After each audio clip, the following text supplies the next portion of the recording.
Hello दोस्तों, welcome to online education planet. तो आज से हमने स्टार्ट करी है क्लास 11th की ज्योग्राफी। इसका हम चैप्टर नंबर 1 करेंगे, ज्योग्राफी एज अ डिसिप्लिन। इस चैप्टर को हम जो है एमसीक्यू के थ्रू कंप्लीट करेंगे। ये एमसीक्यू जो है एनसीईआरटी बेस रहेंगे। जो बच्चे टीजीटी सोशल साइंस की तैयारी कर रहे हैं उनके लिए ये बुक बहुत ही इंपॉर्टेंट है, चाहे आप एचटेट की करो, डीएसएसपी की करो, केवीएस की करो, एनवीएस की करो। अगर आपने 11th क्लास की दोनों बुक कर ली तो आप जो है किसी भी एग्ज़ाम में अगर बैठ जाओगे तो आपका जियोग्राफी से क्वेश्चन एक भी मिस नहीं होगा। तो आपके लिए बहुत ही इम्पोर्टेंट है ये बुक। थोड़ी सी टफ भी है लेकिन हम इसे आसानी से कर लेंगे। इससे पहले मैंने क्लास 9th की जियोग्राफी और हिस्ट्री करा दी है, जिसका लिंक आपको डिस्क्रिप्शन बॉक्स में मिल जाएगा। अगर आप टीजीटी सोशल साइंस की तैयारी कर रहे हो तो आप हमारे चैनल के साथ जुड़ सकते हो। तो आइए स्टार्ट करते हैं फर्स्ट क्वेश्चन। आज का हमारा फर्स्ट क्वेश्चन है, who first coined the term geography. भूगोल शब्द का पहली बार किसने उपयोग किया? किसके द्वारा जो है भूगोल शब्द का पहली बार जो है यूज़ किया गया? देखो, किसके द्वारा किया गया? अरिस्टोटल ने किया, एरिस्टोनीस ने किया, प्लेटो ने किया या सोक्रेट्स ने किया? देखो, ये जो मैं क्लास रहेगी वो इंग्लिश हिंदी मीडियम दोनों बच्चों के लिए रहेगी। कुछ बच्चों के कमेंट आते हैं कि मैडम हिंदी में कराओ, हिंदी में कराओ। तो मैं आपको बता दूं कि पूरी क्लास के अंदर मैं पूरी हिंदी भाषा का ही यूज़ करती हूँ, ठीक है। तो आइए फर्स्ट क्वेश्चन देखते हैं कि ज्योग्राफी शब्द किसके द्वारा यूज़ किया गया था। तो सबसे पहले जो ज्योग्राफी शब्द है वो एरिस्टोनीस के द्वारा यूज़ किया गया था। देखो, ज्योग्राफी क्या है? देखो, ज्योग्राफी शब्द जो है लैटिन भाषा के शब्द से बना। कई बार एग्जाम में पूछ लेते हैं कि ज्योग्राफी शब्द कौन सी भाषा का शब्द है, ठीक है। तो ये ज्योग्राफी जो है लैटिन भाषा के शब्द जियोग्राफिया से बना। किससे बना है? जियोग्राफिया से बना है, ठीक है। जिसका अर्थ क्या होता है? देखो, जियो का मतलब क्या होता है? अर्थ, यानी हमारी पृथ्वी, ठीक है। और ग्राफिया का मतलब क्या होता है? डिस्क्रिप्शन करना। डिस्क्रिप्शन करना क्या होता है? यानी किसी भी चीज़ का वर्णन करना, उसे डिस्क्राइब करना, ठीक है। तो ज्योग्राफी का मतलब क्या हो गया? पृथ्वी के वर्णन करने को हम ज्योग्राफी बोलते हैं, ठीक है। Description of earth is called geography, ठीक है। आपको ये सब याद रखना है। और जो ये हमारे एरिस्टोनीस थे, ये कौन थे? ये एक ग्रीक स्कॉलर थे। कौन थे? ग्रीक स्कॉलर थे, यानी ग्रीक विद्वान थे। नेक्स्ट क्वेश्चन पर चलते हैं। नेक्स्ट है हमारा, the regional approach was developed by. क्षेत्रीय दृष्टिकोण का विकास किया गया था। देखो, इसके अंतर्गत जो है हम ब्रांचेस ऑफ जियोग्राफी पढ़ते हैं। क्या पढ़ते हैं? Branches of geography. इसका क्या अर्थ होता है? इसका अर्थ होता है कि हम जियोग्राफी को स्टडी करने के कौन कौन से तरीके हैं, हम भूगोल को किस तरह से स्टडी कर सकते हैं। तो इस चैप्टर में हमें भूगोल को स्टडी करने के दो तरीके बताए हैं। एक बताया है हमें सिस्टमैटिक अप्रोच। क्या बताया है? Systematic approach. और एक हमारा बताया है रीजनल अप्रोच। क्या बताया है? Regional approach. देखो, रीजनल अप्रोच को हिंदी में क्षेत्रीय दृष्टिकोण बोलते हैं और सिस्टमैटिक को व्यवस्थित बोलते हैं, ठीक है। तो यहाँ पर हमसे पूछा है कि रीजनल अप्रोच किसके द्वारा डेवलप किया गया। तो रीजनल अप्रोच, जो क्षेत्रीय अप्रोच है, वो किया गया कार्ल रिटर के द्वारा। देखो, इसमें कंफ्यूज हो जाते हैं आर से रीजनल और आर से रीटर। इस तरह से आप ये याद रख सकते हो। अब देखो, ये तो हो गया भाई भूगोल पढ़ने के ये तरीके हैं। ज्योग्राफी पढ़ने हम दो तरीके से पढ़ सकते हैं, एक सिस्टमेटिक तरीके से पढ़ सकते हैं, एक रीजनल तरीके से पढ़ सकते हैं। इसमें हम बात कर लेते हैं रीजनल की बात, ठीक है। जब सिस्टमेटिक का क्वेश्चन आएगा तब सिस्टमेटिक की बात करेंगे। रीजनल अप्रोच यानी क्षेत्रीय अप्रोच के अंतर्गत हम ज्योग्राफी को कैसे पढ़ते हैं? इसके नाम से ही पता है। देखो, रीजन यानी इसमें जो है हम ज्योग्राफी को रीजन वाइज स्टडी करते हैं।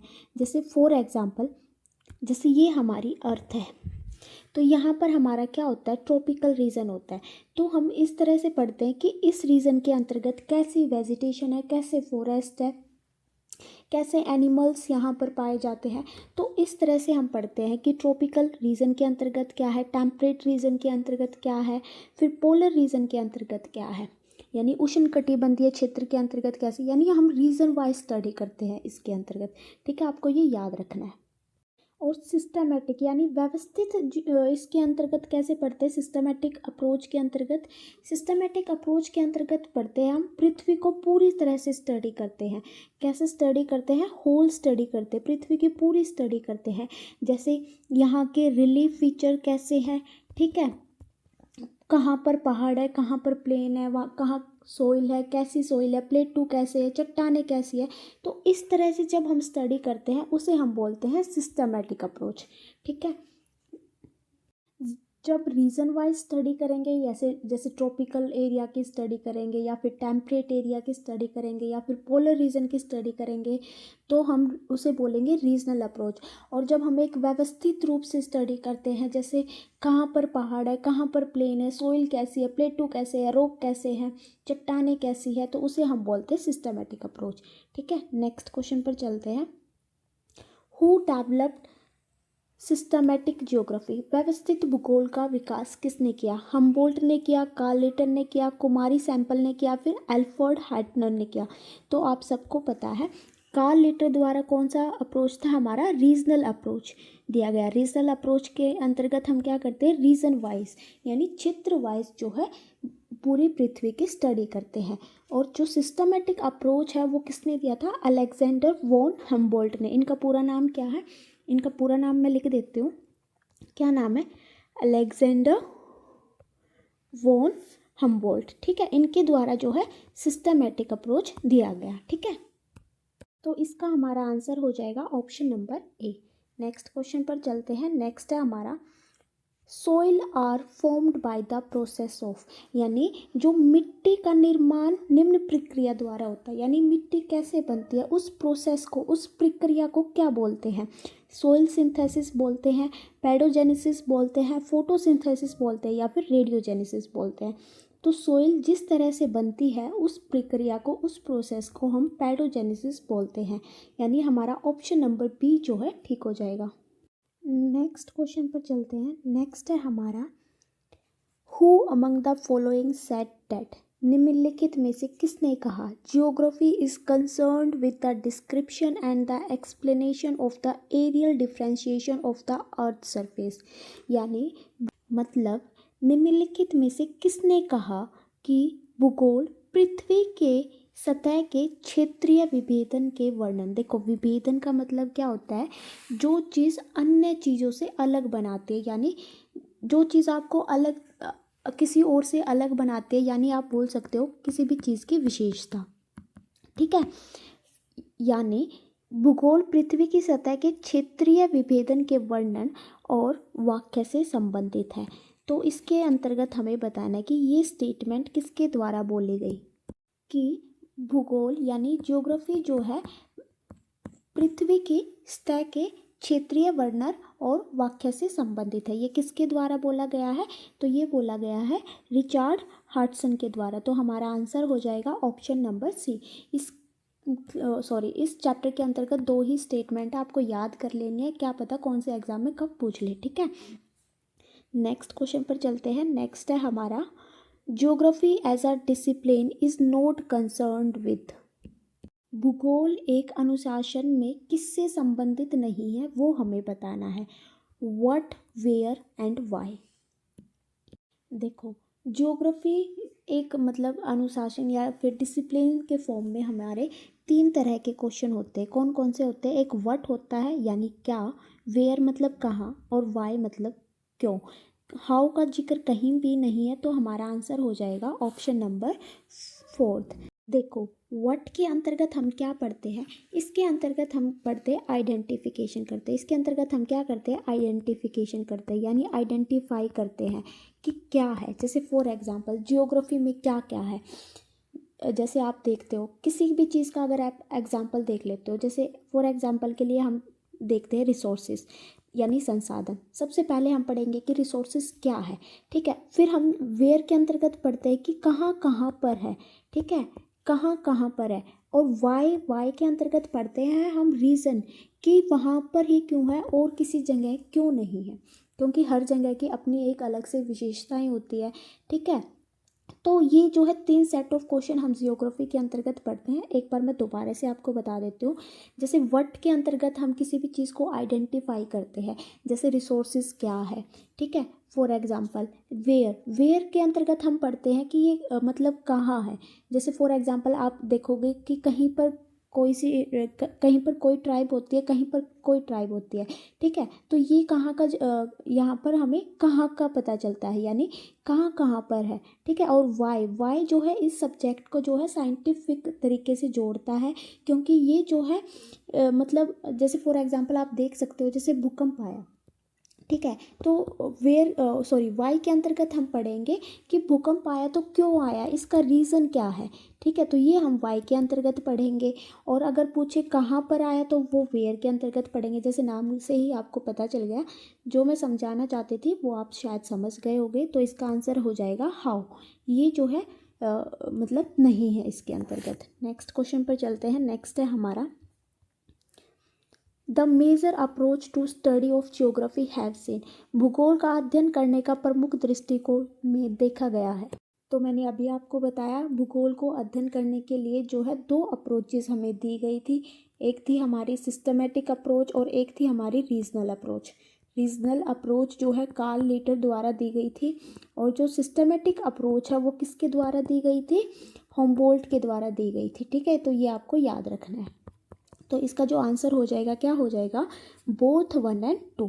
नेक्स्ट क्वेश्चन पर चलते हैं। नेक्स्ट है हमारा the description of the earth is known as. मैंने स्टार्टिंग में ही आपको बताया था कि पृथ्वी के वर्णन को क्या बोलते हैं, ज्योग्राफी बोलते हैं, ठीक है। जूलॉजी के अंतर्गत जो है हम एनिमल की स्टडी करते हैं, और जियोलॉजी, देखो इन दोनों में बच्चे कंफ्यूज होंगे। जब हम पृथ्वी का वर्णन की बात करते हैं तो हम जियोग्राफी की बात करते हैं, अगर हम जियोलॉजी की बात करते हैं इसके अंतर्गत हम देखते हैं कि जो हमारी अर्थ है वो कैसे बनी है, इसका कैसे कंपोजिशन हुआ है, ठीक है। तो ये जो हम देखते हैं अर्थ के स्ट्रक्चर के बारे में, पृथ्वी की यानी आंतरिक संरचना के बारे में जब हम पढ़ते हैं तो उसे हम जियोलॉजी बोलते हैं, ठीक है। और पैडालॉजी किसको बोलते हैं, मृदा विज्ञान को, यानी जो कि सोइल की स्टडी करता है, ठीक है। नेक्स्ट क्वेश्चन पर चलते हैं। नेक्स्ट है हमारा when systematic approach was introduce. Systematic approach कब इंट्रोड्यूस की गई थी। फर्स्ट ऑप्शन है 1779 से 1859। नहीं, जो सिस्टमेटिक अप्रोच है वो की गई थी 1769 से 1859 के बीच में। और ये किसके द्वारा दी गई थी, ये दी गई थी अलेक्जेंडर वॉन होमबोल्ट द्वारा। किसके द्वारा दी गई थी, अलेक्जेंडर वॉन होमबोल्ट द्वारा, ठीक है। और ये वही व्यक्ति है जिन्होंने वर्ल्ड मैप बनाया था फर्स्ट टाइम। अगर पूछे वर्ल्ड मैप फर्स्ट टाइम किसने बनाया था, तो हमारा आंसर हो जाएगा अलेक्जेंडर वॉन होमबोल्ट, ठीक है। आपको याद रखना है। मैं यहाँ पर उसकी भी बता देती हूँ, जो रीजनल अप्रोच है वो कब की गई थी, 1779 से 1859 के बीच में जो है रीजनल अप्रोच आई थी हमारी, यानी क्षेत्रीय दृष्टिकोण आया था। नेक्स्ट क्वेश्चन पर चलते हैं। नेक्स्ट है make correct pairs from the following 2 columns and mark the correct option. यहाँ पर हमें बताना कि कौन सा करेक्ट है। देखो इस चैप्टर में हमें ब्रांचेस ऑफ ज्योग्राफी पढ़नी थी, यानी ज्योग्राफी की अलग अलग शाखाएं हैं। जैसे फिजिकल ज्योग्राफी हो गई, ह्यूमन ज्योग्राफी होगी, मानव भूगोल हो गया, बायो ज्योग्राफी होगी, जीव भूगोल हो गया। तो इस तरह से हमें अलग अलग शाखाएं इसके अंतर्गत बताई गई थी। तो यहाँ पर हमें मैच करना है कि कौन सी चीज़ें आप कौन सी ज्योग्राफी के अंतर्गत पढ़ोगे। देखो फर्स्ट ऑप्शन है हमारा मिटियोरोलॉजी, यानी मौसम विज्ञान। देखो मौसम विज्ञान की स्टडी आप जनसंख्या के अंतर्गत करोगे, नहीं। सोइल के अंतर्गत करोगे, नहीं। तो मौसम विज्ञान की स्टडी हम कहाँ पर करेंगे, क्लाइमेटोलॉजी के अंतर्गत, यानी 1 का हमारा क्या हो जाएगा, सी हो जाएगा, ठीक है।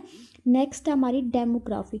डेमोग्राफी क्या होता है, जनसांख्यिकी, ठीक है, यानी जो कि जनसंख्या से रिलेटेड है। तो वो हम किस में करेंगे, पॉपुलेशन ज्योग्राफी के अंतर्गत, यानी जनसंख्या भूगोल के अंतर्गत। तो दूसरे का हमारा ए हो जाएगा। नेक्स्ट हमारी सोशियोलॉजी। सोशियोलॉजी यानी समाज शास्त्र की स्टडी हम किस में करेंगे, सोशल ज्योग्राफी के अंतर्गत, यानी सामाजिक भूगोल में करेंगे। फिर है हमारी पैडोलॉजी, यानी मृदा विज्ञान की स्टडी हम कहाँ पर करेंगे, सोइल ज्योग्राफी के अंतर्गत, यानी मृदा भूगोल के अंतर्गत। उम्मीद करती हूँ कि आपको समझ आया होगा। नेक्स्ट क्वेश्चन पर चलते हैं। नेक्स्ट है which one of the following discipline attempt temporal synthesis निम्नलिखित में से कौन सा विषय लौकिक संश्लेषण का प्रयास करता है। देखो इसका मतलब क्या हुआ, टेम्पोरल सिंथेसिस समझते हैं। सबसे पहले क्या होता है, देखो टेम्पोरल क्या होता है, टाइम, टाइम बोल सकते हो आप, समय बोल सकते हो, काल बोल सकते हो। और सिंथेसिस का अगर आप इसी वे में मतलब समझो तो इसका मतलब है एनालाइज करना, ठीक है, किसी भी चीज़ को एनालाइज करना। यानी इसका अर्थ हो गया कि टाइम के अनुसार चीज़ों को एनालाइज करना, यानी उस समय पर क्या था, इस समय पर क्या है, इसे जो है हम हिस्ट्री से रिलेट कर कर पढ़ते हैं टेम्पोरल सिंथेसिस को। एक हमारा होता है स्पेशियल सिंथेसिस। क्या होता है स्पेशियल सिंथेसिस, देखो स्पेशियल सिंथेसिस के अंतर्गत हम स्पेस का एनालाइज करते हैं, यानी जगह का एनालाइज करते हैं, किसी भी स्थान का एनालाइज करते हैं, ठीक है। और टेम्पोरल के अंतर्गत जो है हम टाइम का एनालाइज करते हैं। फॉर एग्जांपल मैं आपको समझाती हूँ, जैसे एंशियंट समय पर क्या था, जैसे एंशियंट समय पर जो हमारा प्राचीन काल था वहाँ पर इंडस वैली सिविलाइजेशन था। जब आप मिडिवल टाइम पीरियड पढ़ोगे, मध्यकालीन भारत के बारे में पढ़ोगे, तो वहाँ पर आप राजा वगैरह देखोगे। और अगर आप मॉडर्न हिस्ट्री पढ़ोगे तो वहाँ पर आप क्या देखोगे कि ब्रिटिश राज देखोगे भारत के ऊपर, ठीक है। तो ये क्या होता है, टेम्पोरल सिंथेसिस होता है, यानी इतिहास को पढ़ना, उस समय पर क्या था, इस समय पर क्या है, ज्योग्राफी से रिलेट करके। तो ये हमारा होता है टेम्पोरल सिंथेसिस, यानी ये किससे रिलेटेड हो गया, हिस्ट्री से हो गया, आपको बिल्कुल याद रखना है। और जो हमारा स्पेशियल होता है वो किससे होता है, किसी भी स्थान से रिलेटेड होता है, किसी भी प्लेस से रिलेटेड होता है, ठीक है। जैसे फॉर एग्जांपल, जैसे ये हमारी अर्थ है, यहाँ पर बहुत ज़्यादा ठंड आपको मिलेगी, यहाँ पर गर्मी मिलेगी इक्वेटर के पास, यहाँ पर किसी तरह की वेजिटेशन मिलेगी, यहाँ पर थोड़ी सी अलग मिलेगी। तो ये हमारा होता है किसी भी स्थान के बारे में जब आप स्टडी करते हो तो वो हमारा होता है स्पेशियल सिंथेसिस। और जब भी आप टाइम से रिलेटेड स्टडी करते हो तो वो हमारा होता है टेम्पोरल सिंथेसिस। नेक्स्ट क्वेश्चन पर चलते हैं। नेक्स्ट है हमारा, who said that geography study the difference phenomena usually related in different part of the earth surface. किसने कहा कि भूगोल पृथ्वी की सतह के विभिन्न भागों में होने वाली घटनाओं के अंतरों का अध्ययन करता है। देखो इसमें क्या करना है, जो कि मतलब ये मान लो ये हमारी पृथ्वी है, यहाँ पर अलग अलग भाग पर क्या क्या घटनाएं हो रही है, उनके अंतरों के अध्ययन को क्या बोलते हैं, उसकी स्टडी जो है ज्योग्राफी करता है। तो ये किसके द्वारा बोला गया था, ये बोला गया था हैटनर के द्वारा। यानी हमारा आंसर क्या हो जाएगा, ऑप्शन नंबर फर्स्ट, ठीक है। और अगर पूछे जो मैंने अभी आपको लास्ट में कराया था रिचर्ड हार्टसॉन के द्वारा, इसके द्वारा क्या स्टडी करते हैं, ये किसी भी जगह का, यानी किसी भी जगह का एरियल डिफ्रेंशिएशन और एक्सप्लेनेशन की बात करता है, ठीक है। किसी भी क्षेत्र का वर्णन और वहाँ का विभेदीकरण की बात करता है, ठीक है। नेक्स्ट पर चलते हैं। नेक्स्ट है हमारा, what is included in economic geography. आर्थिक भूगोल में क्या शामिल है, सेक्स रेशो या फिर डेंसिटी शामिल है, यानी लिंग अनुपात, वहाँ पर घनत्व कैसा है, ये सब पढ़ते हैं हम इकोनॉमिक ज्योग्राफी के अंतर्गत नहीं, ये हम पढ़ते हैं पॉपुलेशन ज्योग्राफी के अंतर्गत, ठीक है। नेक्स्ट हमारा एग्रीकल्चर कैसा है, वहाँ की इंडस्ट्री कैसी है, टूरिज्म कैसा है, ये सब जो है हम इकोनॉमिक ज्योग्राफी के अंतर्गत स्टडी करते हैं। तो हमारा आंसर हो जाएगा option number B. Next question पर चलते हैं। नेक्स्ट है हमारा, यहाँ पर हमारे जो है फर्स्ट चैप्टर फिनिश होता है। अगर आपको वीडियो पसंद आई तो please like share and comments. Thank you so much guys, ठीक है, थैंक यू।